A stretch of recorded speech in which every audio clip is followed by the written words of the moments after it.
Have you ever wondered how it is that we order dessert at a restaurant without a second thought, yet walk right past the cookie aisle at the grocery store? Although your choices are carefully guided in both settings, the methods used are different. In restaurants, more attention is paid to sensory cues and the social context, which are designed to guide you toward the choice of a single dish. In stores, a great deal of attention is paid to how and where products are displayed in order to increase the size of your shopping cart and foster long term consumption patterns. My name is Monika Kuzminskaitė. I am a health and nutrition psychologist. This is my podcast, Spoonful of Reason, and in this post, we'll take a closer look at the psychological aspects of grocery shopping. The term choice architecture generally refers to the ways in which choice options are presented to the decision maker. In case of large grocery stores, physical and visual spaces are designed in such a way that decisions are influenced by cognitive economy. That is the desire to make decisions with as little effort as possible, as well as by unconscious biases that are not apparent to conscious evaluation. Both behavioral economics and marketing find interesting applications in this field. So, what are the basic tools? First, placement at distance. We are most likely to buy items placed closest to eye level and at the ends of the shelves. Items placed very low or very high on the shelves are purchased much less frequently. It takes more effort to examine them, and they don't catch eye as quickly. Second, the checkout line. This is where decision fatigue and impulse buying most often come into play. High margin items are placed near the checkout, usually highly processed foods such as candy or soda or energy bars, which catch the customer's eye while waiting in the line at the checkout or payment terminal. Third, queues. Store floors painted with green arrows leading to the produce section or scent of warm buns wafting from the entrance can trigger specific states of mind and influence our desires and purchasing choices without much conscious evaluation and regardless of our expectations.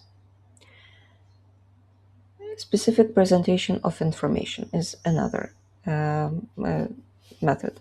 Simplified labeling on the front of packages, for example, sugar-free, organic, high fiber, etc., increases the perceived value of the product and makes it like less effort is required to make a choice, thus increasing the likelihood that such a product will be selected. Is this topic being studied by researchers? Absolutely. Here are some findings from the scientific studies conducted over the past 5 years. We've been paying for and getting used to buying groceries at online supermarkets for quite some time now, and their buns don't smell, nor are the floors green.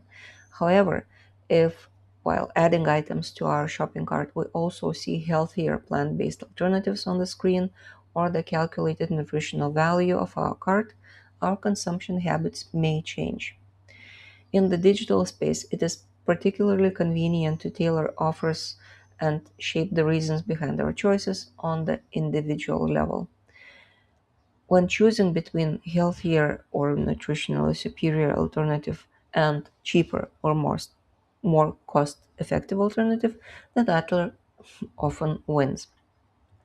Therefore, to promote healthy eating, it is crucial to provide financial incentives for healthy alternatives, as this is the only way to foster long-term consumer habits. In some places, for example, California, legally binding regulations are being enacted that prohibit the placement of sugary drinks and high-sodium snacks near checkout counters, requiring them to be replaced with fresh fruits, vegetables, nuts, and sugar-free alternatives.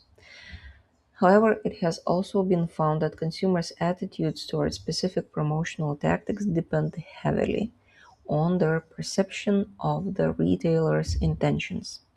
Generally, offers promoting healthy eating are received positively, but transparency is essential. If there is any suspicion that opinions are being manipulated, consumers react with skepticism and avoid choosing such products. Do you want to be better prepared for grocery shopping that better aligns with your preferences and values and protects you from decision fatigue and self hate and the feeling that you've lost your autonomy rather than serving the supermarket's agenda? Then consider these tips. I presume answer is yes.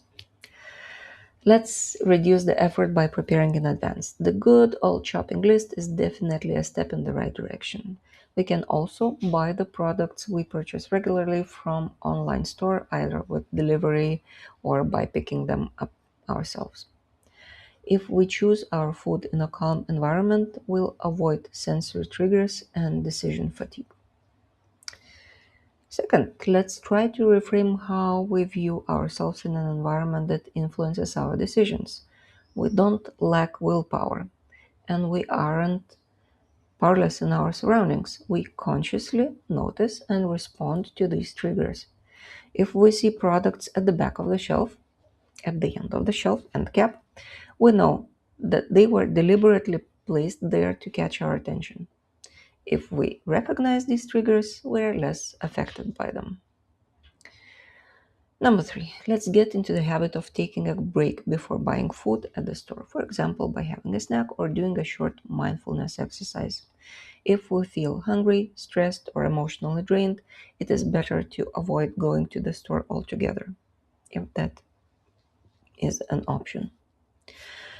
Number four, let's establish our own rules to counteract environmental triggers. For example, let's decide never to pick up anything at the checkout or to visit the produce section first before picking other food items or products. That's all for this week about psychology of the supermarkets and grocery stores. My name is Monika Kuzminskaitė. I'm health and nutrition psychologist. I help to deal with simple and complicated issues around emotions, thinking, and behaviors. I write, I give lectures, and I provide psychological counseling. You'll find the link to register for counseling session in the comment of each post, and you will find my posts on social media, searching either for my name or keyword Spoonful of Reason.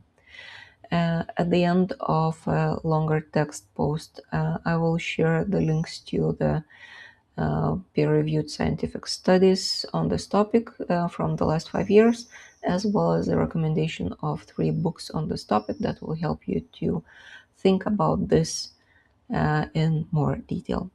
If you have any questions or comments, please drop me a message. Otherwise, wishing all of you calm and peace.